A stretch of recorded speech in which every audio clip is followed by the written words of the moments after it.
I was always fascinated with hip hop in foreign countries. Like I always thought that was really cool that they were doing it. And I saw the parallel between the jazz men of old and the beat poets. Cause the other thing was like, despite all the bullshit I was on, I've always been a reader ever since, because that's my mom and me. Like my mom, again, super reader, really cool person. She was always reading books, always reading different new cool books. So I read all the beat poets, all that stuff. All those guys spent large portions of their life in exile, like artistic exile in some like little apartment in Paris on their own bullshit, being creative. And I was like, that's cool. I want that.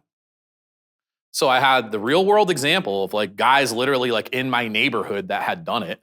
It's like trying to break into anything now that I think about it. Cause like I watch like a lot of like comedy reels now on YouTube and stuff like that. And you hear people talking about the stand-ups. It's the exact same shit. Like who's big, who's not, who's rising, who's falling, who's trying to get booked, who's on this tour, who's aligning in Austin, those comics as opposed to LA. Underground hip hop was the exact same way.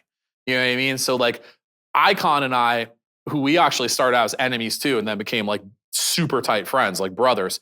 He's a very quick thinker and he processes information extremely quickly and he makes quick conclusions that are usually accurate, which is why he's fantastically wealthy and successful today. Icon of my kid. Yeah. You're talking about, probably one of the smartest guys ever to enter into the whole arena, and his life bears that out.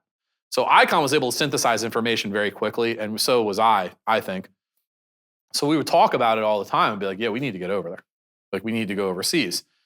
We saw other people performing. Now the internet's starting to become more of a thing. It's opening up where you can see, posts, vlogs on, very basic shit on MySpace, photos. The crowds always look good. They always look packed.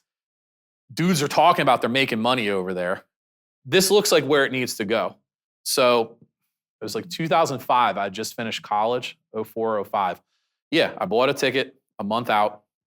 I started just hammering the foreign message boards. Every country had an underground hip hop message board. So I would just make a thing. I used to have to like learn enough of the language, because this is like before really reliable translation. I'd have to learn enough of the language to get myself in. And then I would either ask for help from people that I had met on MySpace or Facebook, or I was email corresponding with. And then I would make a profile and I'd post. And I would say, hey, I'm an American MC. Here's my stuff that I've done. This is who I am. There weren't really like links back then per se. And I'd be like, I'm trying to do a show in your country. Like, here are my dates of availability. The planes, the biggest one was always a travel. So it was like, we could do that, but we can't get you a plane ticket. Like, you're not big enough, but planes paid for. And back then you could get those Eurorail passes they were the low, like couple $100, 3 weeks of unimpeded travel around like 17 or 18 contiguous countries. So I became like the master logistics guy. I just figured out like what we could do or what I could do in a day, as long as you didn't sleep, if you were comfortable, just you did all your sleeping on the train, you could really get very far in one day to another. So yeah, I started lining them up. I went over. I think the first show I ever did in Europe, where was it? It was in Holland. It was in the Netherlands somewhere. And then it was like my next show was in fucking Slovenia.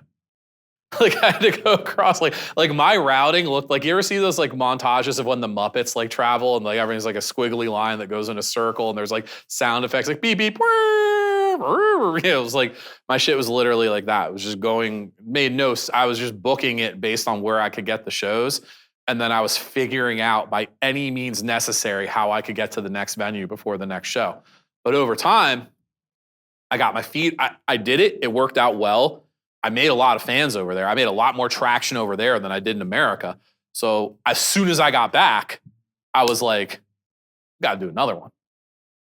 Did that, do another one. Did that, do another one. Now I got contacts. Things are starting to firm up a little bit. I still don't have a booking agent, but I'm starting to like really like, and I'm learning a lot. I'm learning about the scenes of the country and who are the notable independent rappers there.